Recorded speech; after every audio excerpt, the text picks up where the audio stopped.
अस्सलाम वालेकुम, good morning. Welcome to Geo Pakistan with Humayun Abdullah. क्या हाल है? ब्रांड न्यू वीक, बहुत सी नई नई बातें करनी है और बहुत से फैसले भी करने हैं। बिकॉज मैं और अब्दुल्ला ये सोच रहे थे कि जी समर वेकेशंस जो हैं वो ज़्यादातर स्कूल बंद हो गए हैं ऑल अक्रॉस पाकिस्तान और समर वेकेशन स्टार्ट हो गई हैं और समर भी ऐसी कड़ाकेदार हो रही है इस वक्त कि वेकेशन मनाने के लिए मतलब you will have to step outside the house and outside the house it's hell. It is like tandoor. घरों में ही मेरा ख्याल है कि अच्छा, ये वाली ऐसे में बंदा क्या सोचता है? बंदा ये सोचता है कि चलो थोड़ा सा पहाड़ों का रुख कर लें, मरी उसके अतराफ या नारान का गान या सवात या अस्करदू या हुंजा, अगर आप बहुत ज़्यादा एडवेंचरस हैं तो आप वहाँ चले जाएं। अब बच्चे भी जिद करते हैं और बच्चों ने जिद करना शुरू कर दी है। Point to be noted. Planning बच्चे बड़ों से पहले प्लानिंग कर ली है, लेकिन बच्चों को ये इदराक नहीं हो रहा अभी कि हालात कितने गंभीर हो चुके हैं। मतलब with petrol prices going up, everything has become double to be honest. और होटल आप किराए देख लें, आप ट्रांसपोर्ट के किराए देख लें, आप गाड़ियों बसों वैगन में अगर आपने सफ़र करना है तो उसके अखराजात देख लें, सब कुछ डबल ट्रिपल हो चुका है। तो अगर आपने एक सर्टन बजट पूरे साल में बना के रखा था ना कि बच्चों को गर्मियों की छुट्टियों में यहाँ ले जाएंगे या वहाँ ले जाएंगे, तो वो तो अब आधा पड़ गया है। वो आधा पड़ गया है, उसकी वैल्यू जो है वो बिल्कुल ही आधी रह गई है। तो लिहाजा उसके लिए आपको कुछ करना पड़ेगा, कुछ इर्द गिर्द नज़दीक चीज़ें ढूंढ लें। आज जैसे मुझे पता क्या चला, पता तो था लेकिन किसी जानने वाले का एक्सपीरियंस आपके सामने आ जाए तो फिर बेहतर हो जाता है। जी कराची में हाईवे पे बड़े ज़बरदस्त किस्म के वाटर पार्क्स हैं और इतनी गर्मी में, मैं जो तस्वीरें देख रही थी अपनी कॉलीग की, तो इतनी गर्मी में वो वेकेशन या चलो एक वीकेंड गुजारने के लिए मुझे जगह बड़ी अच्छी भी लगी और लगा कि यही वेकेशन अब इतनी गर्मी में चाहिए कि जहाँ ठंडा ठंडा पानी हो, तो पानी के अलावा कुछ नहीं हो किया जाए। मेरा ख्याल है कि अपने शहर के अतराफ में ही बिल्कुल ऐसा ही करें। और जो नौजवान अभी सोच रहे हैं कि उन्होंने शादी करनी है, तो मेरा ख्याल है कि अपने शहर में ही कोई रिश्ता ढूंढें, क्योंकि अल्टीमेटली जब बेगम और बच्चों को नानी के घर भेजना पड़ता है अक्रॉस द बोर्ड, मेरा ख्याल है ये मुश्किल हो जाता है हर किसी के लिए। At times in another country वो बड़ा मुश्किल हो जाता है, हालांकि वो करना ही होता है आपको, वो आप कर भी लेते हैं। ये बड़ा फैसला एक्चुअली जेन्युइन फैसला होता है लोगों का जब शादियां और रिश्ते हो रहे होते हैं ना कि एक ही शहर में करें। ये वाली बड़ी मतलब अभी तो हम महंगाई से इसको एसोसिएट करें और महंगाई से भी इसका बराह रास्त ताल्लुक है सर्टनली।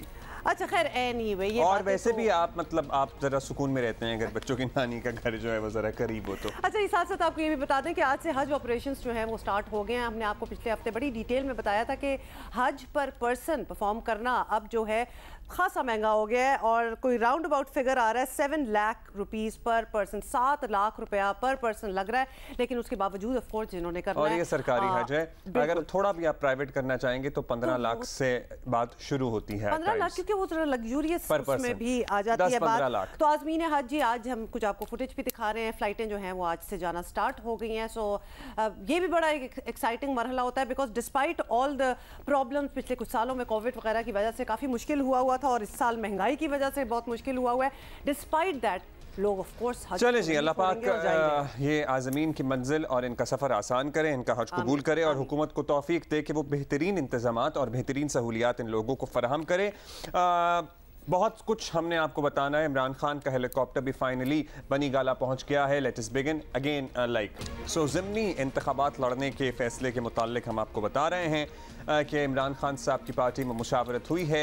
लेट्स सी फाइनल कब तक कुछ होता है। वैसे अब तक यही इत्तलात हैं कि लॉन्ग मार्च के बजाय ज़िमनी इंतखाबात लड़ने का फैसला किया गया है। लेकिन उस सारे से पहले तो ये बड़ी बात है कि जी साबिक वज़ीर आज़म इमरान खान कई दिनों बाद आखिरकार बनी गाला वापस पहुंच गए। कोई एश्योरेंसेस शायद मिल गई होंगी इन्हें कि आप आ जाएं, अब कुछ नहीं, कोई बनी गाला जी बनी गाला खैबर पख्तूनख्वा हुकूमत के हेलीकॉप्टर के जरिए ही लाया गया, बल्कि लाया क्या गया वो खुद आए और ख़बरें गर्म थी। आपको साथ ये भी बताएं कि इमरान खान को इस्लामाबाद आने पर गिरफ्तार कर लिया जाने की खबरें थी और इसी डर से वो पेशावर में बैठे थे। कहा यही जा रहा था, पीटीआई ने हुकूमत पर वाजे कर रखा था इमरान खान की गिरफ्तारी की सूरत में सख्त रद्द अमल आएगा, लेकिन अब तक हुकूमत ने इमरान खान के खिलाफ कोई एक्शन नहीं लिया। ये भी आपको साथ साथ बता दें। लेकिन राना सनाउल्लाह का कहना है जैसे ही उनकी ज़मानत का वक्त ख़त्म होगा इमरान खान को सिक्योरिटी देने वाली टीम जो है उन्हें गिरफ्तार कर लेगी। तो ये साथ साथ जो है वो लम्हा ब लम्हा थ्रेट्स जो हैं वो साथ मौजूद हैं। तहरीक इंसाफ के रहनुमा उस्मान डार ने भी हुकूमत को खबरदार वो कर रहे हैं कि वो इमरान खान को गिरफ्तार करने की गलती ना करें। अच्छा, लोग इस पे तबसरा कर रहे हैं, तज्जिया कर रहे हैं कि राना सनाउल्लाह धमकियां ना दें, धमकियां नहीं देनी चाहिए राना सनाउल्लाह को, मगर दूसरी तरफ से कौन से फूल बरसाए जाते हैं या जा रहे हैं, वो भी तो धमकियां हैं। मुकाबला इक्वली सख्त चल रहा है। जरा सुन तो लें उस्मान डार ने क्या कहा। रेड लाइन है, अगर इन्होंने रेड लाइन क्रॉस की और अगर ये समझते हैं कि हम इमरान खान को हथकड़ियाँ लगाएंगे, गिरफ्तार करेंगे, फिर जो भी रद्द-ए-अमल आएगा इस मुल्क में, इसके जिम्मेदार ये शहबाज शरीफ और राना सनाउल्लाह जैसे किरदार होंगे। हालांकि इससे पहले बहुत सारे वज़ीर आज़म गिरफ्तार हो चुके हैं, लेकिन आपको पता ही है यहाँ पाकिस्तान तहरीक इंसाफ कहती है कि मुल्क की सलामती, मुल्क की बका, मुल्क की इत्तेहाद सबसे मुकद्दम उनके लिए इमरान खान साहब हैं, और प्रॉब्लम इमरान खान साहब के लिए अपने लिए भी उनकी अपनी ज़ात सबसे ज़्यादा अहम है। मुल्क सब बात में आते हैं। बहुत से मुताद्दिद बयानात से उन्होंने ये बात साबित करने की कोशिश की है कि जैसे कि इससे बेहतर है कि इस मुल्क पर एटम बम गिरा दो, एंड एटसेट्रा एटसेट्रा। खैर, एक और अच्छी बात यह है कि PTI की कोर कमेटी का इजलास हुआ है और कल दोबारा से लॉन्ग मार्च का जिक्र नहीं हुआ, बल्कि पंजाब में जुलाई में होने वाले ज़िमनी इलेक्शन में भरपूर हिस्सा लेने का फैसला हुआ है। और यूँ ये बात तो पक्की हो गई है कि PTI असम्बली में वापसी के लिए भी राज़ी हो गई है। अब इसको यही अखज़ कर रहे हैं हम। दूसरी तरफ वज़ीर आज़म शहबाज शरीफ ने सियासी जमातों के दरमियान ग्रैंड डायलॉग की तजवीज़ भी दी है, विच इज़ वेरी इंकरेजिंग। वो अलग बात है, विच is a long time coming, क्योंकि कुछ फैसले होते होते पिछले महीने डेट से हम देख रहे हैं। Sit together once again. नहीं, खुश ना हो आप, क्योंकि तहरीक इंसाफ इसे फौरी तौर पर मुस्तरद कर चुकी है। और शहबाज शरीफ ने क्या पेशकश की, ये भी सुन लीजिए। We must have grand dialogue, हमें ग्रैंड डायलॉग करना होगा, बातचीत करनी होगी। कोई हुकूमत आए या जाए, ये जो एरियाज हैं इसके ऊपर कोई हाथ ना लगा सके और वो मुल्क आगे बढ़ता रहे। 3.5 साल जो हुआ, जिसकी वजह से जहाँ पर मुल्क यहाँ पहुँचा, उसका भी कोई हिसाब लेने के लिए ना कि मुझसे 1.5 महीने का हिसाब लेना है। मैं वो हिसाब देने को तैयार हूँ, इंशाल्लाह आपके सामने देने को तैयार हूँ, दूंगा इंशाल्लाह। मैं सियासत में जाए बगैर कहना चाहता हूँ कि कर्ज पे रहने वाला मुल्क कब तक जिंदा रहेगा। अच्छा, अब ये सुने, ऑब्वियसली जो सोशल मीडिया फॉलोअर्स हैं उनको तो बड़ी अच्छी तरह पता होगा डेवलपमेंट्स का, लेकिन in case you miss that तो हम आपको बताते हैं कि एक तरफ ग्रैंड डायलॉग की ऑफर्स हैं, तो दूसरी तरफ जी हुकूमत के हाथ एक ऑडियो टेप लग गई है, और जिसमें प्रॉपर्टी टाइकून मलिक रियाज और उनकी बेटी मुबैना तौर पर फराह खान गोगी, जो उनका नाम है, और इमरान खान की अहलिया बुशरा बेगम के बारे में गुफ्तगू कर रहे हैं। अब अगर आप ये ऑडियो सुने, और खातून अव्वल को करोड़ों रुपए मालियत के हीरे की अंगूठी बतौर रिश्वत देने की बातें, उसमें जो बातें हो रही हैं हम आपको वही बता रहे हैं। 5 कैरेट एक्चुअली, और ये तमाम ऑडियो तो सोशल मीडिया पे और टीवी पे भी आपने देखी है। और ऑल्दो मलिक रियाज साहब अपने सोशल मीडिया अकाउंट पे इसकी कैटेगोरिकली तरदीद कर चुके हैं। उन्होंने कहा है कि डीप फेक टेक्नोलॉजी के जरिए जो है ये सारी ऑडियो टेप जो है वो खुद नून लीग के अता तारड़ जो हैं उन्होंने पेश की है, और तहरीक इंसाफ ने इस ऑडियो को ऑब्वियसली मुस्तरद कर दिया है। मलिक रियाज ने भी अपनी मुबैना ऑडियो, जिस तरह अब्दुल्ला आप बता रहे हैं कि उन्होंने कहा ये मेरी बिल्कुल नहीं है और ये डीप फेक के थ्रू ही की गई होगी, और सोशल मीडिया पर जारी बयान में उन्होंने कहा है, ऑब्वियसली डीप फेक वाली ये ऑडियो है। थोड़ी सी ऑडियो सुनानी नहीं, और मैं आपको ये भी बता दूं कि उन्होंने कहा मलिक रियाज साहब ने कि ज़ाती दुश्मनी के लिए मेरी आवाज़ का इस्तेमाल करना इंतहाई अफसोसनाक है। मतलब इसको तो लिटरली इसका फोरेंसिक कह दिया है उन्होंने कि वो कानूनी रास्ता अख्तियार करेंगे। खैर, आज़मा बुखारी साहिबा ये भी कह रही हैं कि अगर कोई पाकिस्तान तहरीक इंसाफ पर्टिकुलरली फोरेंसिक्स कराना चाहती है तो वो करा ले। ये बहुत कुछ हुआ है ओवर द वीकेंड, मतलब कल तो हमारी आँख ही खुली इस सारे ऑडियो वाले मामले से, और उससे पहले ये ग्रैंड डायलॉग की ऑफ़र और यकदम ही पाकिस्तान तहरीक इंसाफ का उसे मुस्तरद कर देना। लेकिन पता है क्या, मतलब अगर ये भी हालात नहीं है कि हम सब बैठ कर अपनी अपनी नफ़रतें, अपनी कदूरतें, अपनी तफरीक ख़त्म करके एक साथ मतलब बर्दाश्त कर लें एक दूसरे को थोड़ा सा, और गुफ्तगू कर लें, और ये सोच लें कि हमने सबने मिलकर पाकिस्तान को कैसे आगे लेकर जाना है। अगर आज भी किसी को ये हालात नज़र नहीं आ रहे तो फिर क्या ही हालात होंगे जब हम अपनी अनाओं के बुत तोड़ेंगे और इस कौम और इन अपने लोगों के बारे में कुछ सोचेंगे। अब्दुल्ला, बड़े ही आपकी पाइप ड्रीम है, सॉरी, बड़े ख्वाब हैं आपके, और आप वेट ना करें इस बात का कि सारे सर जोड़ के बैठेंगे और पाकिस्तान को आगे सारे अपने मफाद के लिए यहाँ बात करें। हर रोज़ जो किसी ना किसी हर किसी की जो स्टेटमेंट आती है, यू कैन टेल कि it's for themselves and there party, इसमें कोई मुल्क का मफाद हमें कहीं नज़र नहीं आता। सॉरी टू से ऑल अक्रॉस द बोर्ड। अच्छा जी, इस पे बात करते हैं। हमारे कॉलीग मेज़बान नया पाकिस्तान शहजाद इकबाल हमारे साथ मौजूद हैं। Shahzad, you are in Islamabad, बताइएगा, बड़ी खबरें गर्म थीं इस्लामाबाद में इमरान खान साहब की गिरफ्तारी की, अब तो फाइनली आ गए हैं वो इस्लामाबाद, और पाकिस्तान तहरीक इंसाफ सख्त रद्द-ए-अमल की धमकी भी लगा चुकी है कि रेड लाइन है, ये क्रॉस ना की जाए। तो क्या सिर्फ दुबकी लगा रहे हैं राना साहब, या वाकई ऐसा कुछ करने का सोच रखा है इन्होंने? देखिए, मुझे लगता है कि इंटीरियर मिनिस्टर राना सनाउल्लाह जो है वो डराने की ज़्यादा कोशिश कर रहे हैं, और हुकूमत का बाकायदा इस वक्त तक कोई ऐसा इरादा नहीं है कि इमरान खान को अरेस्ट करना है। खासतौर पे उस वक्त जब अब इमरान खान अपनी अगली लॉन्ग मार्च की कॉल नहीं दे रहे, इस्लामाबाद की तरफ मार्च करने का ऐलान नहीं कर रहे, तो मुझे लगता है कि गैर ज़रूरी होगा इस वक्त इमरान खान को गिरफ्तार करना। और वज़ीर आज़म शहबाज शरीफ के हवाले से भी यही सुनने में आया है कि उन्होंने अभी तक कोई गो अहेड नहीं दिया है कि इमरान खान को या किसी और को सियासी बुनियाद पर गिरफ्तार कर रहा है।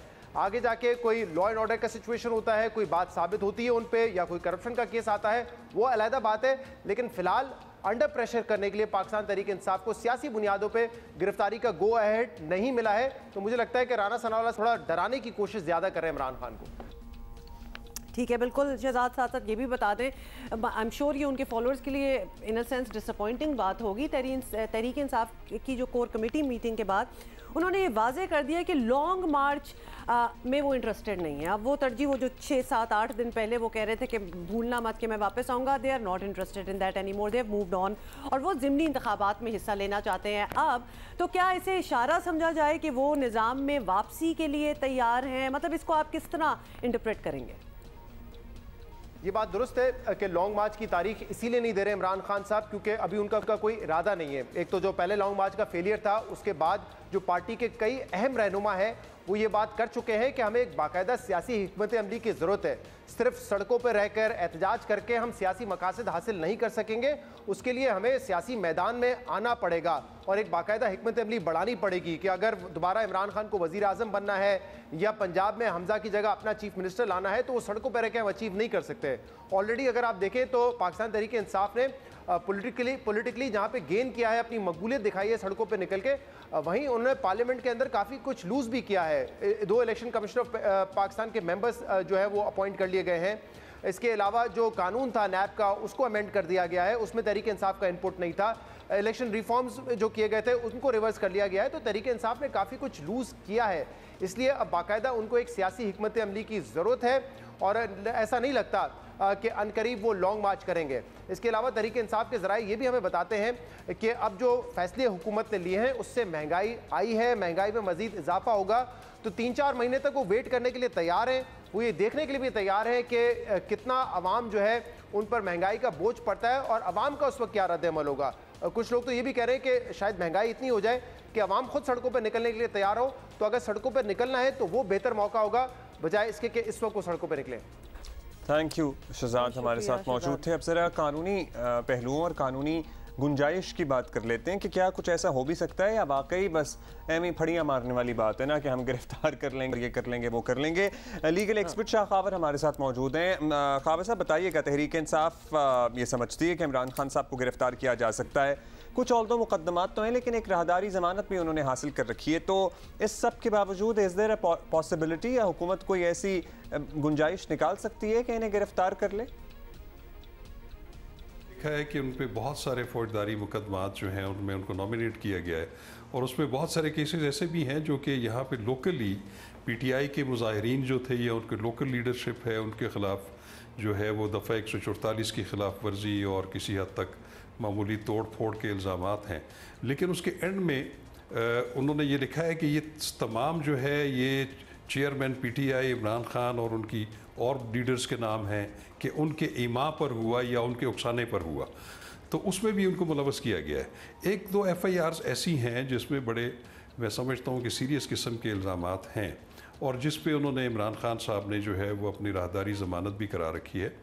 तो मेरा ज़ाती ख्याल ये है कि अगर जिन जिन मुकदमात में उन्होंने कबल गिरफ़्तारी ज़मानत यहाँ पे करनी है तो वो तो अदालतों पे छोड़ दें आप, और गैर ज़रूरी तौर पर उनको मुलविस करने की कोशिश न करें। उसकी वजह यह है कि मुल्क का जो सियासी माहौल है वो बड़ा गर्म है और इज्तनाब की पॉलिसी जो है उसको इख्तियार करना चाहिए, क्योंकि ये प्रैक्टिस मैं समझता हूँ कि ख़त्म होनी चाहिए कि जब भी कोई गवर्नमेंट आए और अपनी अपोजिशन को जो है वो उनको उनकी आर्म ट्विस्टिंग के लिए उनके ख़िलाफ़ मुकदमात कोई नाजायज़ मुकदमात ना बनाए जाएं।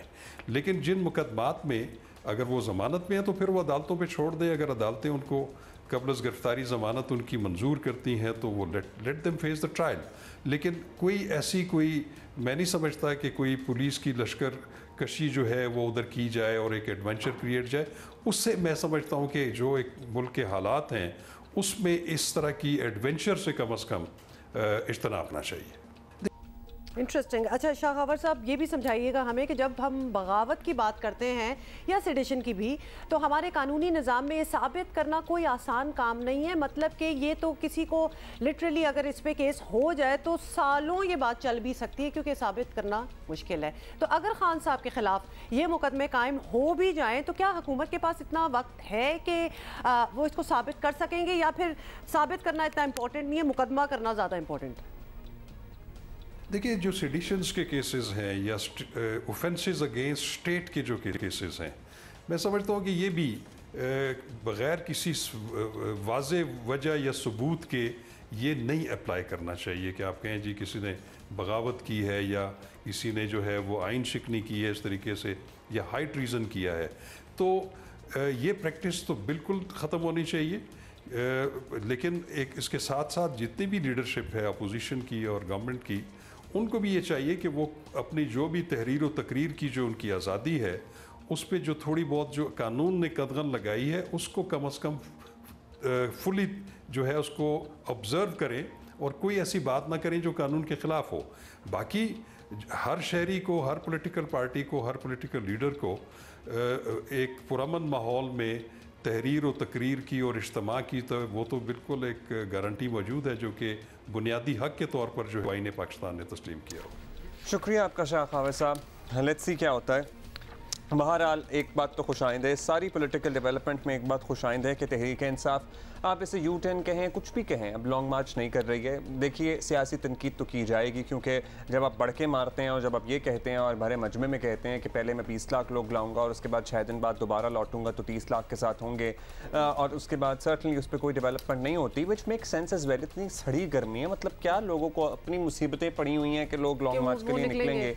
नहीं, वैसे एक सेकंड, ये असम्पशन होती है कि वो निकलेंगे। पिछली बार देख लिया ना, नहीं निकले थे ना, और सर्टनली हुकूमत ने क्रैकडाउन भी किया था। हाँ, और उसका भी सर्टनली असर था। और दूसरी बात यह कि पाकिस्तान तहरीक इंसाफ का एक बहुत बड़ा वोटर सपोर्ट वो है जो मतलब इस तरह गर्मी में ख्वार नहीं होना चाहता। अच्छा, जहां वो वोट वाले दिन वोट डालना चाहता है, मतलब वो नहीं है इंटरेस्टेड किसी लॉन्ग मार्च या किसी और चीज़ में। बिल्कुल एक और टॉपिक पे चले जाते हैं। और गर्मी की बात हो रही है तो ये समर तो हर जगह समर चल ही रहा होता है, लेकिन जो गर्मी हमारे यहाँ है वो और कहीं नहीं है, क्योंकि गर्मी पे बड़े बड़े काम हो रहे हैं। इसके अलावा भी खेल के मैदान से भी कुछ खबरें हैं और दीगर कुछ मामलात और बातें भी हैं जो हमने आपसे शेयर करनी है।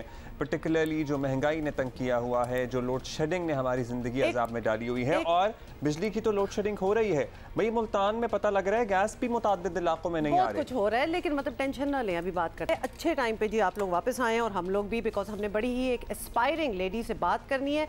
हमारे यंगस्टर्स जो हैं, यंग एडल्ट्स मैं इनको कहूँगी, लड़के लड़कियाँ, they are doing something out of the ordinary और बहुत ही ज़बरदस्त काम करते हैं। जो एवेन्यू देखते हैं ना कि इसमें काम नहीं हो रहा और ज़रूरत बहुत है, उसमें घुस जाते हैं। हम काफ़ी बार आपको जो नहीं करते हैं उनके लिए ऐसे लोग इंस्पिरेशन है, और ऐसी एक इंस्पिरेशन से हम लड़के लड़कियों आपको मिलवाना चाहते हैं, क्योंकि ज़िंदगी में आप बहुत से शिकवे करते हैं अल्लाह मियाँ से भी, अपने इर्द गिर्द लोगों से भी, अपने वालिदैन से भी, सोसाइटी से भी, लेकिन बाज़ लोग होते हैं जो इन तमाम रुकावटों को अबूर करते हैं, इन शिकवों से आगे चले जाते हैं, और जब वो बढ़ते हैं तो उसके बाद नई राहें उनका इंतजार कर रही होती हैं, और जब वो उन राहों पर चलते हैं तो नई मंजिलें उन्हें मिल जाती हैं। बस हिम्मत करने की बात होती है, पहला कदम जो है उसकी बस इंतजार होता है। पाकिस्तानी पहला कदम कोई इनिशिएटिव है, कोई ऐसा लो, कॉपीराइट शो के बात कर लेंगे।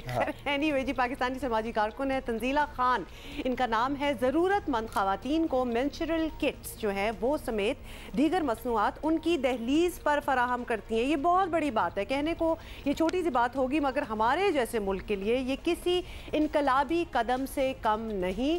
तंजीला खान को चंद दिन पहले बरतानिया के प्रिंस चार्ल्स ने पाकिस्तान में मेंस्ट्रुअल हाइजीन की अहमियत उजागर करने पर अमल क्लूनी अवार्ड से नवाजा, और इसके बारे में आपको याद होगा हमने जिक्र भी किया था, because we were feeling so proud. ये अमल क्लूनी अवार्ड्स की आपको पता है ये तरतीब जो है, ये पहला अवार्ड जो है ये हमारी तंजीला को दिया गया और तंजीला ने इस सिलसिले में एक स्टार्टअप जिसका नाम है गर्ली थिंग्स .pk कायम किया है और इस मोबाइल एप्लीकेशन भी है। इसके ज़रिए ख़वातीन को घर बैठे हाइजीन की अशिया, सैनिटरी की अशिया फराहम की जाती हैं और वो आज जियो पाकिस्तान की मेहमान हैं। तंजीला, अस्सलाम वालेकुम, कैसी हैं आप? बहुत मुबारक हो। हम बहुत फ़ख्र महसूस करते हैं आपकी अचीवमेंट्स पर बहैसियत पाकिस्तानी। आपने हमारा नाम रोशन किया है। आप अपने सफ़र के बारे में थोड़ा सा बताइए। आई नो आपने बहुत सारे प्लेटफॉर्म्स पे बहुत दफ़ा बात की होगी, लेकिन फिर भी हम इंटरेस्टेड हैं। तंजीला कि मैं आपकी पॉजिटिविटी की फ़ैन हूँ। I been following you on social media और जब आप बातें करती हैं और जितनी आप you look forward to everything, मतलब कोई भी आपको लगता है चीज़ मेरी विजन के आड़े नहीं आ सकती है। होता क्या हुआ कि if you are having a bad day ना, तो आप तंजीला को सुन लें या देख लें तो आपको लगता है कि यार तंजीला अगर खुश है इतनी ज़िंदगी में माशाल्लाह, तो हम भी इसका 5% माशाल्लाह एटलीस्ट इंस्पायर करती हैं लोगों को। 5% होने की कोशिश कर सकते हैं। जी तंजीला। फिलहाल तो आप दोनों मुझे काफ़ी ज़्यादा इंस्पायर कर रहे हैं, so thank you so much for that, for the contribution that you both are making and thank you so much for having me. About my journey जो आपने पूछा, of course it has not been that easy. काफ़ी मुश्किलात आपको रहती हैं अगर आपकी कोई ना कोई माजूरी हो पाकिस्तान में, और आप जितने मर्जी पढ़े लिखे हो जाएं, आपका जो भी जेंडर हो, वो इस चीज़ से बिल्कुल भी कनेक्टेड नहीं है जो मुश्किलात आपकी ज़िंदगी में रहती हैं। लेकिन ये बात भी सही है कि मुझे मुश्किलात का सलूशन निकालना बहुत पसंद है। इंस्टेड के हम बैठ के कंप्लेन करें, मैं ये सोचती हूँ किस तरह से इसका कोई ना कोई सोल्यूशन निकल सकता है। मेंस्ट्रुअल हेल्थ के बारे में चूँकि ये एक मसला मेरा भी था as a person with disability, मुझे भी एक्सेस नहीं है मुख्तलिफ शॉप्स की तरफ या एक्सेस नहीं है टुवर्ड्स हेल्थ सर्विसेज, तो मैंने सोचा क्यों ना एक एक्सेस क्रिएट किया जाए। और आप यकीन जाने में हैरान रहेगी, मुझे लगता था कि हम खवातीन एम्पावर्ड हैं, जो कि हैं, लेकिन इतनी बेसिक चीज़ को इतना इग्नोर कर दिया गया है। इतने पावरफुल प्लेटफॉर्म्स हैं, उन्होंने इस चीज़ के बारे में नहीं सोचा। सो आई एम ग्लैड कि मुझे मौका मिला इस एरिया में डेवलपमेंट लाने के लिए, और अब बहुत सारे ऐसे और भी ग्रुप्स हैं जो इसमें काम कर रहे हैं। आई एम हैप्पी कि मैंने उन्हें इंस्पायर किया। आई एम हैप्पी कि बहुत सारे इदारों में बातचीत हो रही है and we are moving forward. तो अब ये टैबू ना रहे हमारे मुल्क में, एक लाइफस्टाइल कन्वर्सेशन का हिस्सा बने मेंस्ट्रुअल हेल्थ केयर, ये मेरा ख्वाब है। एंड अदर देन दैट, उसके अलावा और भी बहुत सारे प्रोजेक्ट्स चल रहे हैं जो अच्छा तंजीला, ये किसी मसले का बिल्कुल ये आपने जो बात की है ना कि ये कॉन्वर्सेशन अब हम कर सकते हैं। हम लिटरली अभी इस प्लेटफॉर्म पे बैठे बात कर रहे हैं फेमिनिन हाइजीन की, ये बहुत बड़ी बात है। मतलब ये लिटरली ओपनिंग जो है ये नहीं होता था बिल्कुल। ये हम क्योंकि हम बहुत सालों से इस प्लेटफॉर्म पे काम करते हैं, तो हमें भी पता है कि हमारे लिए भी बड़ी डिफरेंट चीज़ है। एंड यू राइटली सेड कि जिस चीज़ की सबसे ज़्यादा ज़रूरत होती है और सबसे बेसिक चीज़ होती है, वो कभी कभार सबसे ज़्यादा मुश्किल भी होता है उसको हासिल करना, उसके बारे में बात करना भी। Is this the reason Tanzila कि आपने सोचा कि जब मैंने ख़वातीन की मदद करनी है तो दिस फेमिनिन हाइजीन, इस पे बात करना, इसके प्रोडक्ट्स भेजना, ये this would be the most important element, या फिर आपने रिसर्च करी और भी टॉपिक्स पे और भी इश्यूज़ पे? आई थिंक ये प्रोजेक्ट इन इटसेल्फ एक्सीडेंटल था, क्योंकि I suffered from this issue about access, और I was talking about it with a friend and I said काश एक ऐसी सर्विस होती जो आपको ये प्रोवाइड कर दे without any hassle. And she was like हाँ तो यू डू इट। मैंने कहा yes, if not me then who. And the next day Girly Things was born. So I think mostly जो अच्छे बड़े सोल्यूशंस होते हैं वो ऐसे ही निकलते हैं। आपका पर्सनल एक ज़ाती पेन पॉइंट होता है, उसको इग्नोर नहीं करना चाहिए, क्योंकि कभी कभी वो पेन पॉइंट कई लोगों का होता है, तो वो पेन पॉइंट आपकी कॉलिंग हो सकता है। तो आई थिंक ये मेरी कॉलिंग थी, और इससे पहले भी मेरा अच्छा एक एस्टैब्लिश करियर था as a public speaker, as a business woman. तो मुझे लगता था कि बस I have it all, I mean life is so perfect until this issue came knocking and I realise कि बहुत बड़ा मसला है, तो इसमें कोई ना कोई काम करते रहना चाहिए। अच्छा, लॉजिस्टिकली हाउ डज, मैं उन तमाम खवातीन, क्योंकि हम यहाँ आपकी अचीवमेंट्स की तो बात कर रहे हैं, लेकिन वो खवातीन जो हमें किसी गांव या गोठ या किसी और छोटे शहर या किसी बड़े शहर के किसी इलाके में बैठकर सुन रही हैं, उन्हें नहीं पता ये कैसे काम करता है, तो do you have an app जहाँ से आप अपनी प्रोडक्ट्स, हाइजीन प्रोडक्ट्स ऑर्डर कर सकते हैं और वो आपके घर डिलीवर हो जाती हैं? How does this work? I think हमारे मुल्क में जो टेक्नोलॉजी है ना, वो बड़ा डिफरेंटली डिवाइडेड है। कुछ ऐसे ग्रुप्स हैं जो आप कोई इस्तेमाल कर सकते हैं, उनके लिए वो सूटेबल है, लेकिन कुछ ऐसे ग्रुप्स हैं जो अभी भी टेक्नोलॉजिकली इतना एडवांस नहीं हुए हैं, तो उनके लिए हमने अपनी वेबसाइट बनाई, हॉटलाइन बनाई, उसके साथ साथ जो हमारे सोशल मीडिया लिंक्स हैं वो भी अवेलेबल हैं। So not just app was there, और भी बहुत सारे फीचर्स के साथ, लेकिन हम लोगों ने बाकी भी ऑप्शंस रखी हैं क्योंकि हमारे मुल्क में मतलब एक व्हाट्सएप पे भी आप अपनी जरूरियात की चीजें मंगवा सकते हैं। Absolutely, Which is the most just to make sure कि accessible way. एवरीबॉडी एग्जैक्टली कि सबको एक्सेस इक्वली मिल सके इन मुख्तलिफ प्लेटफॉर्म्स से। अच्छा, आप ये तो कर लिया बिल्कुल, लेकिन अब यहाँ तक कैसे पहुंची? यहाँ तक भी आपसे पूछते हैं आपसे, लेकिन ये जरूर बताएं अमल क्लूनी अवार्ड पे आपको रिकग्निशन, हमें पता है पाकिस्तान की बात करें, दुनिया की बात करें, हर कोई कुछ ना कुछ बड़ी अमेजिंग चीज़ें कर रहा है। मतलब कि हम तो बाकी मुल्कों, अफ्रीकन स्टार्टअप्स के बारे में भी हम सुनते हैं, अफ्रीका के, और हम कहते हैं कि भाई ये चीज़ें तो हमारे मुल्क में होनी चाहिए। व्हाई डू यू थिंक कि आपका जो प्रोजेक्ट था, आपका स्टार्टअप जो था, वो सबसे ज़्यादा डिजर्विंग लगा होगा? ये सवाल मैंने अमल से भी किया था। जैसे ही उनसे मेरी मुलाकात हुई, उन्होंने मुझे गले लगाया, हमने सलाम दुआ की, हाल चाल पूछा, और पहला सवाल मैंने उनसे ये किया कि अमल क्लूनी, आपने मुझे क्यों सेलेक्ट किया? आपको पूरी दुनिया में इतना आपका अच्छा एक्सपोजर है, आई एम श्योर मुझसे बहुत बेहतर लोग इस दुनिया में काम कर रहे हैं और करते रहेंगे। उन्होंने मुझे एक बात कही, उन्होंने कहा कि तंजीला, मुझ में आप में अपना आप नज़र आता है, जो ज़िंदगी में आगे बढ़ने की और अपनी नॉट जस्ट मुल्क में बट पूरी दुनिया में कोई ना कोई सॉलिड कंट्रीब्यूशन देने की, लोगों की मदद करने की जो ग्रेट है, जो स्पिरिट है, वो मुझे आप में नज़र आती है। ये मेरे लिए बहुत बड़ा कॉम्प्लीमेंट था, और I am bringing this spirit back to my country कि अगर Amal sees this in me, then definitely I want to work even more now. तो मैं इतनी मोटिवेटेड होगी, और मैंने कहा thank you so much first of all, और आपने तो मुझे एक नया जज्बा दे दिया ये कहकर। बिल्कुल। अच्छा, what does something like this, ji Tanzila, what does something like this award, this recognition, ये आपको किस तरह मदद करेगा आगे जाने में, और प्लान्स क्या हैं फिर आगे के? आई थिंक इस अवार्ड के थ्रू ये बड़ी इंपॉर्टेंट बात है कि हम पाकिस्तान को वर्ल्ड मैप पे रखें, और सिर्फ अपनी प्रॉब्लम्स की वजह से ना रखें, लेकिन जो हमारे आइडियाज़ हैं, जो सोल्यूशंस हैं, उनकी बेस पे रखें। तो मुझे इस बात की खुशी है कि पाकिस्तान को रिकग्निशन मिली है, और फर्दर मोर हम अपने सोल्यूशंस एक्सपोर्ट करें। We need to export our ideas to other countries as well. बहुत सारे और ममालिक हैं जिनको इन स्ट्रैटेजीज की ज़रूरत है, तो ये लिंकेजेस क्रिएट करना बहुत इंपॉर्टेंट है। मेरी बहुत सारी इन्वेस्टर्स के साथ भी मीटिंग हो रही है, तो I am trying to get investment in Pakistan and not charity. तो ये मेरा मकसद है कि पाकिस्तान को ग्लोबल मैप पे पॉजिटिवली प्लेस करना। अच्छा तंजीला, मतलब यू आर डिफरेंटली एबल्ड, आपने उस सब के बावजूद माशाल्लाह अपना नाम रोशन किया, पाकिस्तान का नाम रोशन किया। आप जैसे बहुत से लड़के लड़कियां बहुत सारे अदवार में ज़िंदगी में शिकवा कुना रहते हैं, और थोड़ा सा शिकवा तो बंदा करता ही है, लेकिन एट द सेम टाइम वो उस डीप डिप्रेशन में फिर चले जाते हैं कि अपने लिए, अपने घर वालों के लिए कुछ नहीं कर पाते। आप उनके लिए क्या कहेंगी? मतलब आप माशाल्लाह ज़िंदगी में इतनी पॉजिटिव अप्रोच लेकर आगे बढ़ी हैं, so anything that you would like to say to people जो कि इस तरह के हर्डल्स का सामना कर रहे हैं? आई वुड लाइक टू से कि ये बिल्कुल नॉर्मल है। ऐसा नहीं है कि मैं इन फेजेस से नहीं गुजरी हूँ, मैं बिल्कुल इन फेजेस से गुजरी हूँ। मैं आई विल नॉट से डिप्रेशन से गुजरी हूँ, लेकिन मैं एक्सट्रीमली इमोशनल टर्मोइल से डेफिनेटली गुजरी हूँ। कभी कभी अपनी माजूरी की वजह से, कभी कभी और हालात की वजह से। ये सब जिंदगी का हिस्सा है, ये एक ह्यूमन एक्सपीरियंस है। अब आप उसके साथ करते क्या है ये आप पे डिपेंड करता है। बिल्कुल, ये आपकी चॉइस है, आपका डिसीजन है। सो ऐसा नहीं है कि you will never see any problems. Of course बहुत सारी मुश्किलात आएंगी, अभी भी आएंगी। Even after this award, I'm sure कि I will face a lot of hurdles and challenges. लेकिन what do you do with it? So I choose to learn from it. तो अगर आप उसे सीखना चाहते हैं तो ये काफ़ी एक इंटेलिजेंट अप्रोच होगी, लेकिन अगर आप उसको सर पे सवार करके दुखी होना चाहते हैं तो ये बेवकूफ़ाना बात होगी।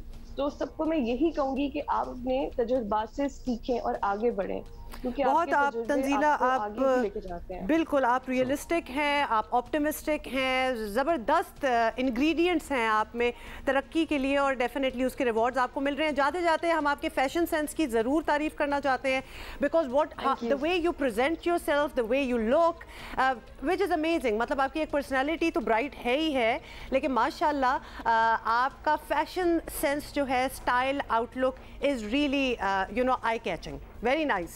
Thank you so much for saying that. Jazakallah khair. Thank you. Zabardast. Good luck, Thank you so much. We're very proud of you. Thank you for being with us. Thank you. Good luck. Bye bye. Bye. भाई इतनी खुशी हो गया है, इतना दिल खुश हो जाता है। मतलब हम इतनी टेंशन और ऐसी ऐसी खबरों से मतलब रोज़ हम बात कर रहे होते हैं, फिर एक इस किस्म की खातून, इंडिविजुअल, बेशक खातून हो या मर्द हो, कोई आए और कोई इतनी ज़बरदस्त अचीवमेंट हो, तो फिर जरा सहारा हो जाता है कि थिंग्स आर ओके। सो पता है क्या, जिंदगी किसी की भी परफेक्ट नहीं होती, और ये कहना कि इमोशनल ब्रेकडाउन्स नहीं होते, सबकी जिंदगी में होते हैं। आपको शायद यहाँ हमें देख के लगता हो कि हमारी जिंदगी में इमोशनल ब्रेकडाउन्स नहीं होते, सबकी जिंदगियों में होते हैं, मगर उसको किस तरह डील करके आगे बढ़ना है जिंदगी में, ये अगर हुनर आपको आ जाए तो फिर बहुत सारे मामला आसान हो जाते हैं। फिर बहुत सी चीज़ें, फिर आप उस चैलेंज को इतना मुश्किल पहाड़ नहीं समझते, आप सर कर ही लेते हैं। बड़े मज़े की चीज़ हमने आपसे शेयर करनी है। बाज़ औक़ात ऐसे इंसिडेंट हो जाते हैं ना बड़े बड़े लोगों की ज़िंदगियों में, जो मतलब सारी उम्र के लिए एक किस्सा बनकर रह जाते हैं और हमेशा लोगों के चेहरों पर शायद मुस्कुराहट बिखरने का बाइस बन सके। ऐसा ही किस्सा है। हाँ, लेकिन फुट नोट पहले बता दें, हम मलका बरतानिया क्वीन एलिज़ाबेथ की बात कर रहे हैं, जो कि आजकल आपको पता है कि उनकी प्लैटिनम जुबली सेलिब्रेशंस हो रही हैं। 70 ईयर्स हो गए उनको क्वीन बने हुए, और इतना लंबा वीकेंड मिला है हमारे दोस्तों को वहाँ पे जो रहते हैं, वहाँ रहते हैं बाकी, और हर चीज़ बड़े मतलब छुट्टी मिली है, पूरा एक पार्टी माहौल है पूरे मुल्क में, 4 लगातार छुट्टियां। बिल्कुल जी, और बड़ी तकरीबात हैं, और क्वीन को आप देख भी सकते हैं, वो अपनी वो जो बकिंगम पैलेस की बैल्कनी में भी आई। लेकिन मरकज पता है कौन रहे? उनके जो ग्रेट ग्रैंड चिल्ड्रन है ना, 3 अदद प्रिंस विलियम के जो 3 बच्चे हैं, उनकी बड़ी क्यूट हरकतें थी। ये जी आपको तस्वीरें भी हम दिखा रहे हैं, होते हैं ना। और इनका बाप भी की भी पुरानी तस्वीरें देखें तो ऐसी ठुड्डा नहीं मारा होगा इनकी माँ ने। नहीं, बट यू नो ये नीचे से बैल्कनी के नीचे से जहाँ कुछ नजर ना आ रहा, तमीज दिखाओ। इस साथ मेरा ख्याल है थोड़ा सा समझा भी रही है कि बेटा मुंह से हाथ निकालो बाहर। पर बड़े क्यूट बच्चे, तो बड़े ये तवज्जो का मरकज भी रहे, इनकी हरकतें भी, एंड ऑफ कोर्स ये छोटा वाला तो बहुत क्यूट है वैसे। हाँ है प्यारा, देखो उसकी हरकतें देखो, छोटे बड़े वो बाकी भी होते हैं ना, बाकियों को तो तमीज सिखाई होती है।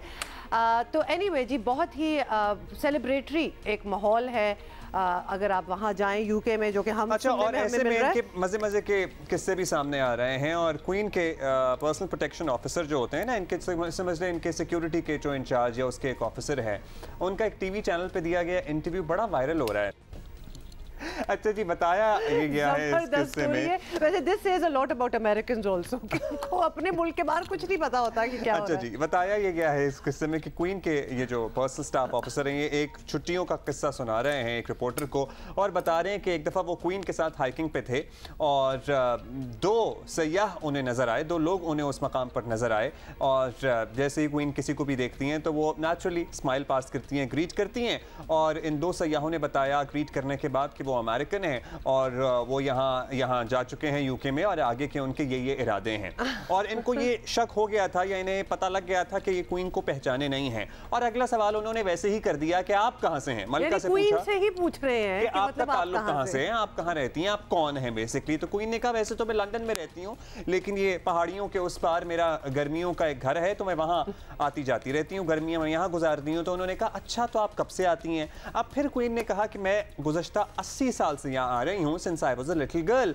तो इस पे उन्हें ज़रा हैरानी हुई, और उन्होंने कहा कि अगर आप, उन्होंने ज़रा 2+2 किया कि अगर आप 80 साल से यहाँ आ रही हैं तो आप तो क्वीन से भी मिली होंगी। लेकिन क्वीन की जरा हाजिर दिमाग देखें कि वो वैसे she is known to be very witty and funny as well, कि उन्होंने जल्दी से अपने ये गार्ड की तरफ जो उनके साथ थे, उनके असिस्टेंट, उनकी तरफ देखा कि हाँ खैर मेरी तो मुलाकात नहीं हुई, लेकिन ये जो मेरे साथ है इसकी काफ़ी होती रहती है। मतलब she quickly turned it around him, और आगे से उन 2 टूरिस्ट ने क्या किया, उन्होंने पूछा भी कि वो कैसी हैं।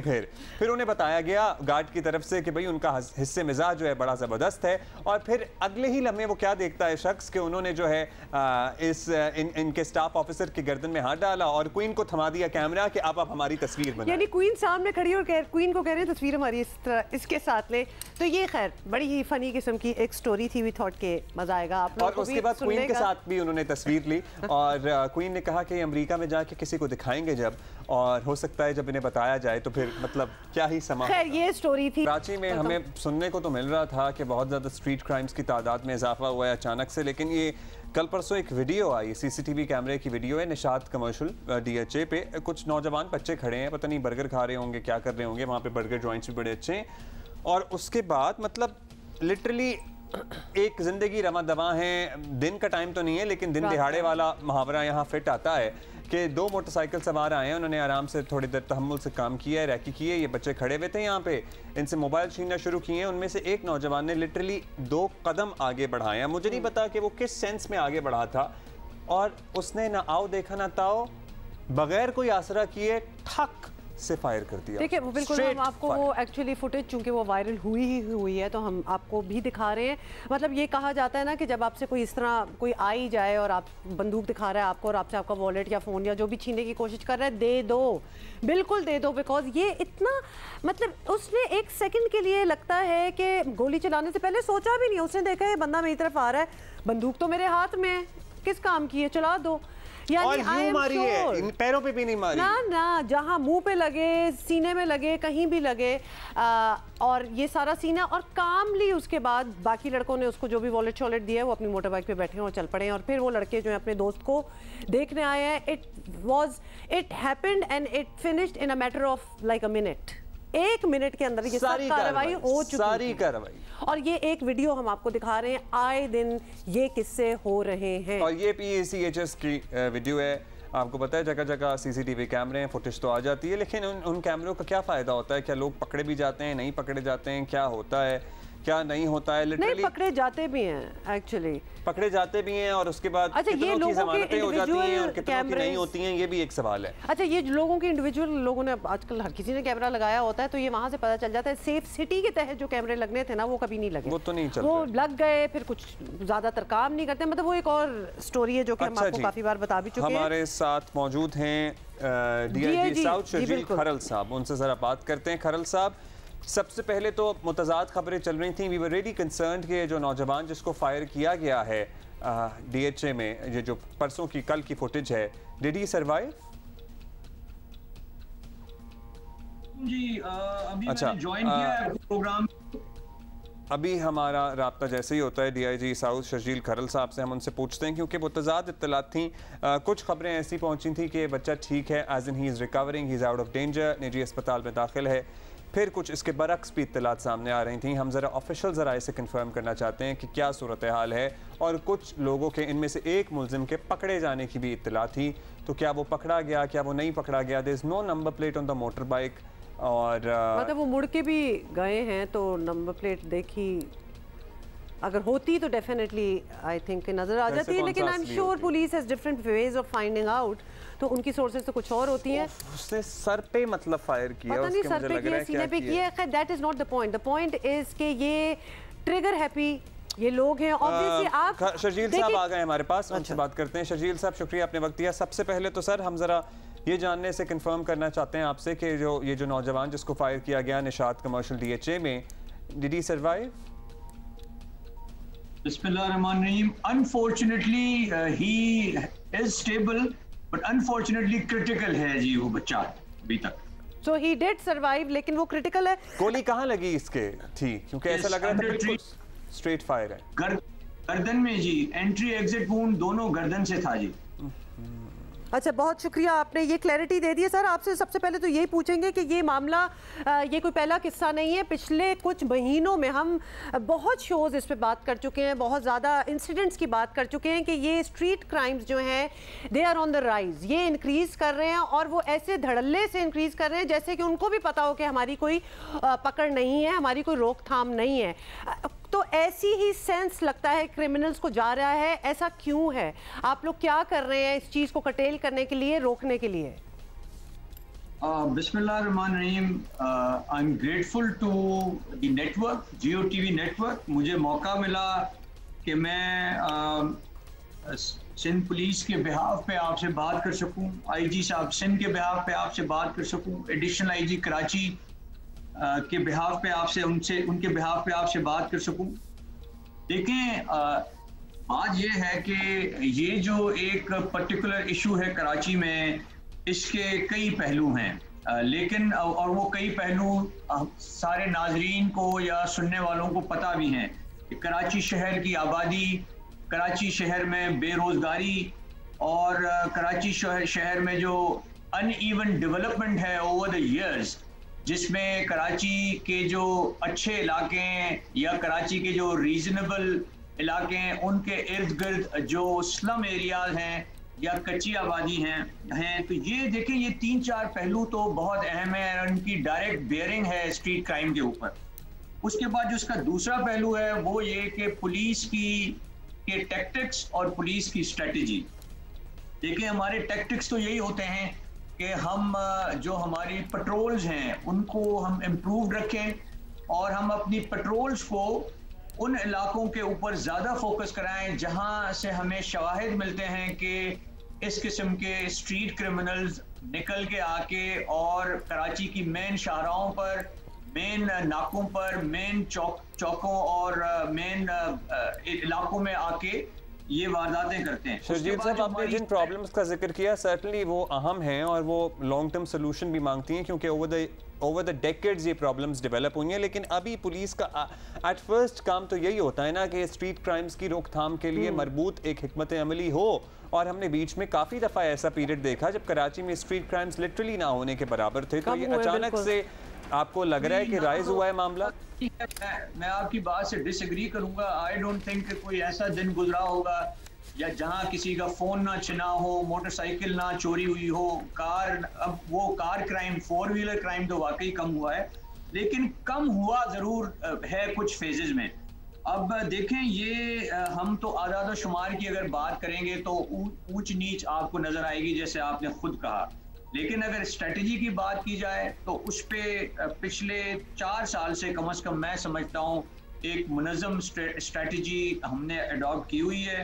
वो स्ट्रेटजी किस हद तक कामयाब है वो अगर देखा जाए तो इस निशात कमर्शियल के इंसिडेंट को देखेंगे तो बज़ाहिरन तो ये लगेगा कि वो स्ट्रेटजी इतनी मौसर नहीं है।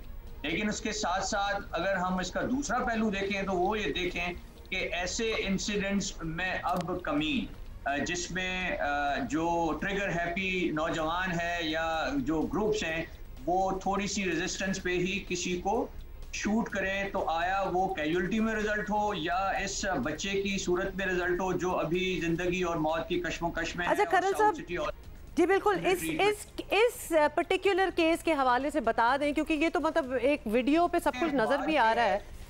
कि मेरी या तो मुझे बात पूरी करने दें, मुझसे स्ट्रेटजी का एक सवाल किया गया और उसके बाद सडनली इस इंसिडेंट पे बात की गई। सर आई थॉट कि आप अपनी बात कंप्लीट कर चुके हैं, लेकिन प्लीज कैरी ऑन।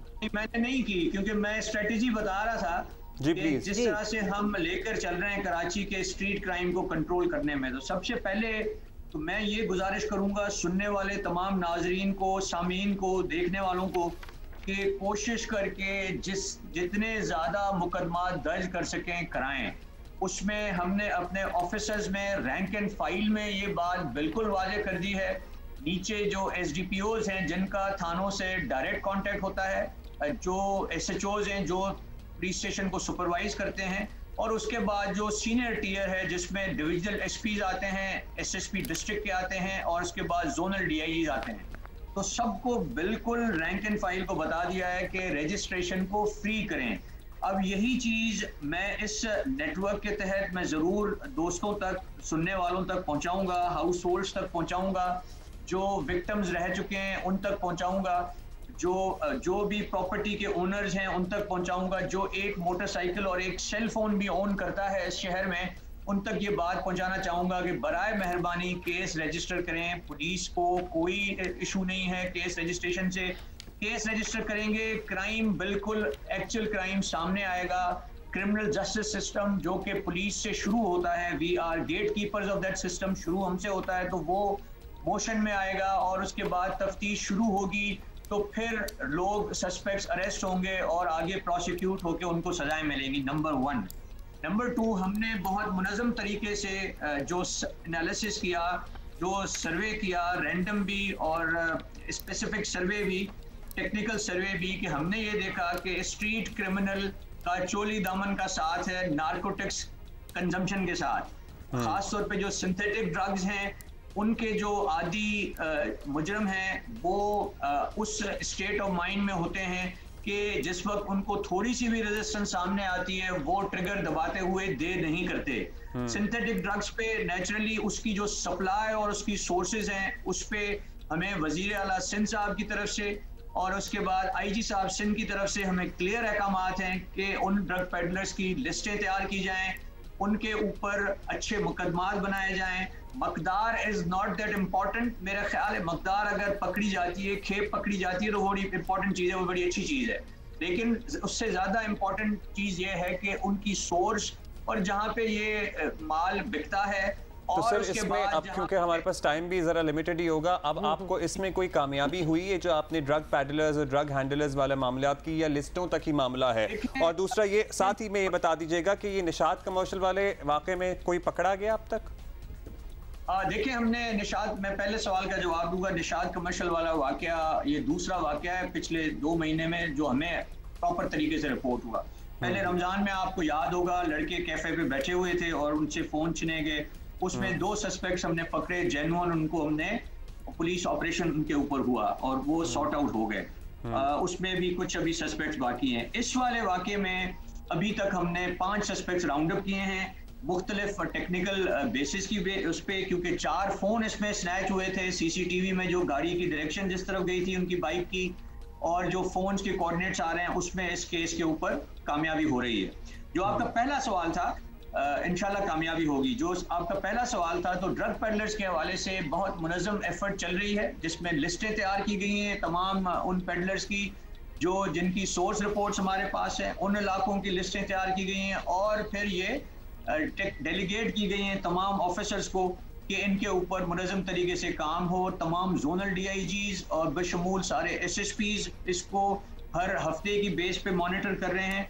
और उसके बाद हमने तफ्तीश को भी अगर देखें तो इस नारकोटिक्स के केसेस के ऊपर हमने डेडिकेटेड नोटिफाई किए हुए हैं तफ्तीशी अफसरान जिन्होंने यही केस बनाने हैं। और आपको ये पता होगा कि नारकोटिक्स के ऊपर मॉडल कोर्ट्स भी हैं, तो यही ऑफिसर्स यही इनके अच्छे केसेस बनाएंगे और उन्हीं मॉडल कोर्ट्स में कोशिश करेंगे कि ये लोग कन्विक्ट हों। गवर्नमेंट ऑफ सिंध को सिंध कराची सिंध पुलिस ने एक ड्राफ्ट लॉ भी इनको हमने एक तजवीज़ के तहत पे भेजा हुआ है जो इस वक्त लॉ डिपार्टमेंट में अंडर वेटिंग है। उसके ऊपर देखा जा रहा है कि जिसमें हमने उसमें सिंथेटिक ड्रग्स को ऐड किया है as a category of drugs, और कोशिश ये की है कि उसका सेंटेंस जो है, चलिए उससे तो हम फॉलो अप करेंगे गवर्नमेंट ऑफ सिंध से वो लॉ मेकिंग पे। लेकिन ये जो सेफ सिटी प्रोजेक्ट के तहत पूरी दुनिया में हमने देखा है कैमरे चलते हैं, मॉनिटरिंग होती है, सर कराची में इस सिलसिले में आप लोग गवर्नमेंट ऑफ सिंध से राब्ते में हैं? ये कब तक मारज़े वजूद, मैं कहता हूँ, मतलब कब तक ये एक्चुअली इम्प्लीमेंट हो जाएगा across the city safe city कैमरों वाला सिलसिला?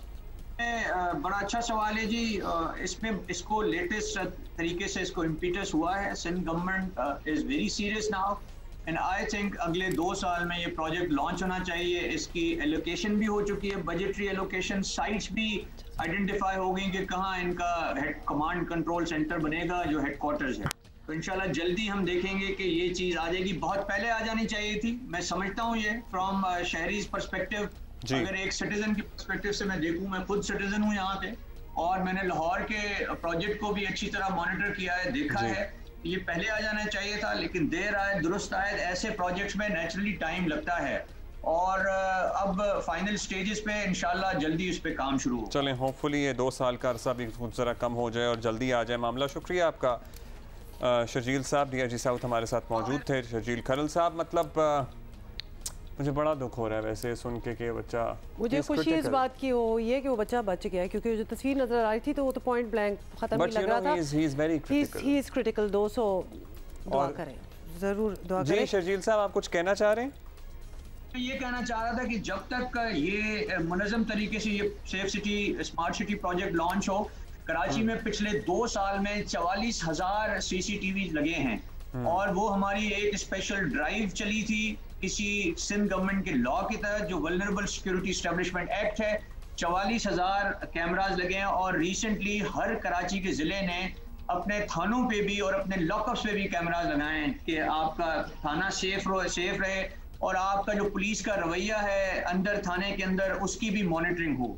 इसके अलावा ट्रैफिक पुलिस को बॉडी कैमराज दिए गए हैं जिनका जल्द ही आप इम्प्लीमेंटेशन देखेंगे और जिस तरह से ट्रैफिक की चेकिंग होगी उस चेकिंग की भी हर मूव उस बॉडी कैमरा की तरफ उसके थ्रू मॉनिटर की जाएगी और ट्रैफिक इस तरह मैं समझता हूँ ट्रैफिक पुलिस का कंडक्ट शहरियों को और बेहतर नजर आएगा। चलें, शुक्रिया, बहुत शुक्रिया खरल साहब हमसे बात करने का। And of course we are hoping, हम तो इनकरेज ही करेंगे कि कोई भी ऐसे मेजर्स लिए जा रहे हो उनको डबल स्पीड कर दिया जाए। और बल्कि अगर इतने कैमरास की आप बात कर ही रहे थे तो हम तो चाहेंगे कि पूरे कराची में ये कैमरास लगे वही वो सेफ तो सिटी बहुत बड़ी प्रोजेक्ट बात के तहत होगी। सर्टनली।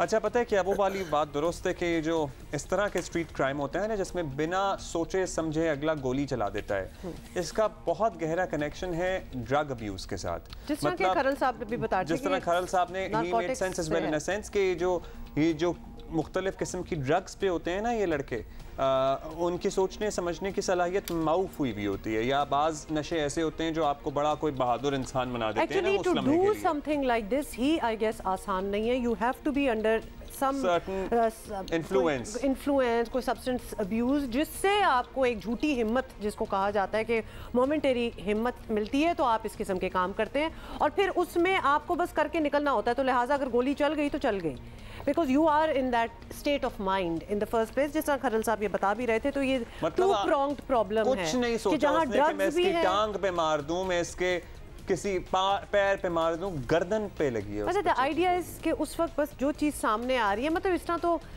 लड़का हो या ख़वातीन हो या कोई बच्चा हो, मतलब किसी को भी आप मारा जा सकता है, जो हमने इन द पास्ट देखा भी है। अब तो मेरा ख्याल है दुनिया को भी, हम तो पहले हम ही बोलते थे ना, भारत में जो मुसलमान थे वो आवाज़ उठा रहे थे या फिर पाकिस्तान आवाज़ उठा रहा था।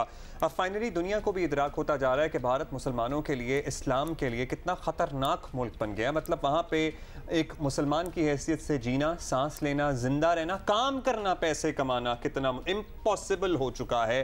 भारत में हुक्मरान इंतहा पसंद जमात बीजेपी और उसके वज़ीर आज़म नरेंद्र मोदी के तहत भारत में मुसलमानों को लिटरली कत्ल, इनको इंसान ही नहीं समझा जाता है, इनकी अमलाक जलाई जाती है, कत्ल कर दिया जाता है बात बात पर, इनसे मौशी तौर पर रोज़गार के मौके छीने जा रहे हैं, तालीमी मैदान में मुसलमानों को पीछे रखा जा रहा है। मोदी और इसकी इंतहा पसंद पार्टी मुसलमानों के खिलाफ तमाम जराइम में सबसे आगे है।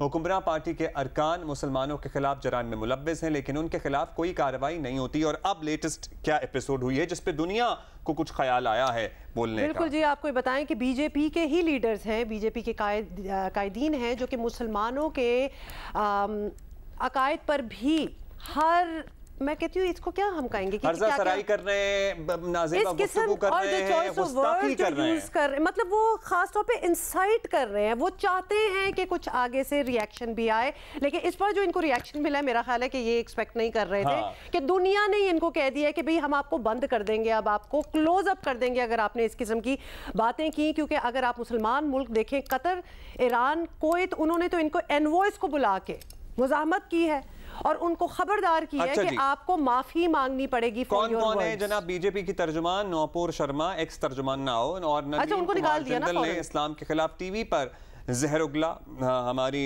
मुक़द्दस हस्तियों के बारे में हर्जा सराई की, नाउज़ुबिल्लाह, और उस पर कुछ नहीं किया गया, बल्कि भारतीय शहरों में एहतजाज करने पर मुसलमानों के खिलाफ मुकदमे बनाए गए, 1500 शहरियों के खिलाफ मुकदमे बनाए गए और 36 को गिरफ्तार कर लिया गया। ये हठधर्मी चल रही थी। फिर ऐसे में ज़रा दुनिया तक ये बात पहुंची, फिर मिस्र, सऊदी अरब भी आया इसमें शामिल, कुवैत में और ईरान में बॉयकॉट इंडिया की मुहिम चलना शुरू हो गई। कतर, कुवैत और ईरान ने भारत के सफ़ीर को दफ्तर ख़ारिजा तलब किया, बयान की मजम्मत की, एहतजाजी मरासला थमाया, इस्लामी ताउन तंजीम ने मजम्मत की। उसके बाद भारतीय हुकूमत ने सोचा कि शायद अब कुछ हमें ना मतलब थोड़ी सी ज्यादा हो गई है। करना पड़ेगा। बिल्कुल, अब हमें कुछ ना कुछ तो करना ही पड़ेगा। तो ये दो अदद अफराद, एक को तो सस्पेंड कर दिया उन्होंने, निकाल दिया, और एक को भी जो खातून है इनमें से, हालांकि उनको तो खातून भी अपने आप को नहीं कहना चाहिए, उनकी दोनों की रुकनीत उन्होंने खत्म की। पाकिस्तान तो सर्टनली पहले से इन मामलात पे एहतजाज करता है, दुनिया की तवज्जो दिलाता है। अब फाइनली दुनिया की तवज्जो ऐसा लग रहा है मुसलमान। अच्छा, बाय द वे ये बिल्कुल अब्दुल्ला आपने सही वर्ड्स यूज किए थे, ये आई वॉश किया है। तो खत्म करने से हमें क्या फायदा मिलेगा? उनको गिरफ्तार करें, उनको पकड़ करें, उनके अगेंस्ट पूरे एक चार्जशीट होनी चाहिए कि आपने ये जो मुल्क जो अपने आप को सेक्युलर समझता है, जहाँ हर किस्म की आज़ादी है और जो मजहब रहना चाहे, जो कहते हैं, क्लेम करते हैं दुनिया में, नहीं, अब तो मेरा ख्याल है क्लेम करना भी छोड़ देना चाहिए। बिल्कुल, वैसे ये चीज़ अब बिल्कुल ख़त्म हो जानी चाहिए, बिकॉज आई थिंक ये जो ट्रू फेस है वो बड़ी अच्छी तरह अब नज़र आना शुरू हो गया है, and the world is calling out, which is a very encouraging. अच्छा जी, अभी आगे बढ़ेंगे। और load shedding, no load shedding, ये बात हम पहले से करते रहे हैं कि हम लोगों को अपना लाइफस्टाइल बदलने की ज़रूरत है। और लिटरली अगर 4-5 साल हम इस लाइफस्टाइल में गुजार लेंगे तो आदि सब हो जाएंगे। फिर इसके दुनिया इस तरह चलती है, जिस तरह सुबह जल्दी काम का शुरू होना, आवर्स यूज किया जाए भाई। पूरी दुनिया जहाँ पर बहरान नहीं है बिजली का, वो भी इसी तरह चल रही है। मतलब हम क्यों अपने आप को इतना नवाब समझते हैं? हम नहीं उठ सकते भाई सुबह सुबह, अच्छा जी, तो लिहाजा आपको पता ही है कि ये माशी एक इमरजेंसी हो रही है। अब इसके लिए अपने में राजा इंदर बने बैठे हैं, हम नहीं सुबह उठ सकते। अच्छा जी, तजवीज़ यही पेश की जा रही है कि ज़रा अर्लियर शुरू करें, जो मार्केट्स का काम है डे लाइट आवर्स यूज़ करें, वो लाइट यूज़ किया जाए, ना कि आपको पता है कि हम लेट शुरू करते हैं और रात को 12-1 बजे तक हमारी जो मार्केट्स हैं वो खुली रहती है। तो ऐसा ताजरों का मौक़िफ़ लेते हैं। जावेद कुरैशी, प्रेसिडेंट अंजुमन ताजरान सिंध हमारे साथ मौजूद हैं। बहुत शुक्रिया। आपके सामने जावेद साहब, जहां कीमतें पहुंच चुकी हैं तेल वगैरह की, अब ये तजवीज़ सामने आई है कि बिजली और तेल बचाने के लिए मार्केटों में बाजार के औकात, पहले भी वैसे हुआ था, कोशिश की गई थी डे लाइट का ज़्यादा इस्तेमाल करें। पूरी दुनिया में तो टाइम भी तब्दील होता है, बहुत सारे मुल्कों में। हमारे यहाँ चलो टाइम नहीं तब्दील हो रहा, हम अपने घंटे तो आगे पीछे कर सकते हैं काम करने के। तो क्या राय है आपकी इस पर? पहले तो हुकूमत से मैं ये पूछना चाहता हूँ कि हुकूमत हमें जो है कारोबारी औकात में कितनी लाइट दे रही है। आप अंदाज़ा करें, इस वक्त 12 से 18 घंटे की लोड शेडिंग हो रही है। तो मुझे बताएं कि कारोबारी औकात में तो वैसे ही लाइट नहीं होती, और हमारा जो शॉर्टफॉल है इस वक्त 7,500 से ऊपर जा चुका है। लेकिन हुकूमत का तरीक़ाकार ये है कि वो अपने ऊपर कोई चीज़ अमल नहीं करती, लेकिन वो अपने फैसले आवाम पर और ताजिर बरादरी पे थोपना चाहती है। तो इस तरीके से कोई भी इनकी ये बात कबूल नहीं करेगा। पहले हुकूमत ये साबित करके दिखाए कि वो कितनी सिंसियर है और वो कितनी है बचत करना चाहती है इस मुल्क की एनर्जी की, लेकिन सारा काम वो ताजिर और आवाम से करवाना चाहती है, तो ये कोई भी कबूल नहीं करेगा। वैसे ये काम तो सर आप लोग भी कर सकते हैं, क्योंकि आजकल तेल और बिजली की बचत से बढ़कर कौमी खिदमत कोई हो नहीं सकती। तो ताजिर अस खुद ऐसा क्या कर सकते हैं जिससे नज़र आए कि आप लोग खुद तेल बिजली बचाने के लिए संजीदा हैं? तो थोड़ा सा गिव एंड टेक भी होना कि आप भी अपना इंसेंटिव दें कि चलो जी हम ये करने को तैयार हैं। ये जिस तरीके से हुकूमत और बिल्कुल हम ताजिर बरादरी पे भी ये फ़र्ज़ है और आवाम पर, और बिलखुसूस सबसे पहले हुकूमत पर ये चीज़ यानी आती है कि वो कितनी किफ़ायतशारी कर रही है। हुकूमत एक तरफ तो अपने 50-50 गाड़ियों का प्रोटोकॉल है, अपने ऑफिसों में और घरों में एसी, वो तो हम कहते ही रहते हैं, लेकिन हम यहाँ आपकी जिम्मेदारी की बात कर रहे थे। हुकूमत अपनी जिम्मेदारी निभाए, हम सब मिलकर अपनी जिम्मेदारी निभाएं तो ही काम बनेगा। एक दूसरे पे डालते रहेंगे तो फिर तो कुछ नहीं होने वाला इस मुल्क का। और इसी पे ज़रा बात करते हैं हम। मियाँ रहमान साहब हमारे साथ मौजूद हैं। Mian Rahman Aziz, senior VP LCCI Lahore chamber के। बहुत शुक्रिया मियाँ साहब। मियाँ साहब, तेल और बिजली की कीमतें आपके सामने, तजवीज़ आई है कि मार्केट ज़रा अपने औकात पे तवज्जो दे और दिन की रोशनी में कारोबार का आगाज़ किया जाए। 12-12, 1-1 बजे दुकानें ना खोलें और रात को 12-12, 11-11 बजे तक ना खुली रहें। फैमिली लाइफ भी बेहतर होगी। वैसे आपके नज़दीक ये काबिल अमल तजवीज़ है? और chamber of commerce and industry का एक अपना व्यू पॉइंट है, जो कि हमने एक ओपन लेटर लिखा प्राइम मिनिस्टर ऑफ पाकिस्तान के नाम, और उसके अंदर बाकायदा तौर पे जो हमने तजावीज़ दी उसके अंदर ये वाली तजवीज़ भी शामिल थी, जिसके अंदर हमने बहुत ज़्यादा स्ट्रेस और फोकस किया कि जो कंजर्वेशन पॉलिसी है उसको हुकूमती सतह के ऊपर उसको अडॉप्ट किया जाए, और उसको अडेप्ट करने के बाद उसका फ़ायदा ये होगा कि हमें बहुत सी जोन सी बचत जोन सी है हमारी मुमकिन हो पाएगी in terms of fuel consumption and other energy sources as well. और उसके अंदर रहते हुए हमारी उसका एक मेजर पॉइंट ऑफ व्यू ये भी था कि जो डे लाइट सेविंग मोड है उसके अंदर जाते हुए हमें डे लाइट आवर्स को ज़्यादा इस्तेमाल करना चाहिए, ताकि जो औकात बिज़नेस है और जितनी भी हमारी जो मार्केट से औकात हैं उसके साथ उसको सिंक्रोनाइज किया जाए। चले, दैट इज सरप्राइजिंग। बहुत शुक्रिया। लाहौर में जरा इंकरेजमेंट लगी है, कराची में तो बिजली फिर भी आती है सर। लाहौर की निस्बत तो आप लाहौर और कराची की बिजली की लोड शेडिंग को कंपेयर नहीं कर सकते। हाँ, लेकिन नजर ना लगाएं, वैसे तो कराची में भी अब बहुत ज्यादा नहीं आ रही है। Lahore is willing to do that, so Karachi should also be willing to do that. Should absolutely. लेकिन एक और चीज, बहुत से ऐसे experiments for another reason which was Covid हम कर चुके हैं। हमने करके देखे, कभी कोविड के दिनों में जब बिल्कुल एक शटडाउन था, या फिर हफ्तावार एक छुट्टी थी, या फिर कम औकात थे, उसमें बिजली कितनी बची। चले, हमारा तो पर्पस कुछ और था कि कोविड से बचना था, लेकिन उस एक्सपेरिमेंट ने हमें ये तो बता दिया ना कि कितने और तरीके हैं कंजर्व करने के। तो डू दैट। सो कराची में भी लोड शेडिंग हो रही है, बहुत हो रही है। 18 घंटों का खर्चा जाहिर किया जा रहा है। Even then it is not comparable with what is happening in Punjab and Lahore particularly and surrounding in Faisalabad and other cities. So things are really bad there. We'll see you tomorrow. अगर आपके कोई आइडियाज हैं तो प्लीज हमें tweet करें and try to have a great day. Bye. Yes.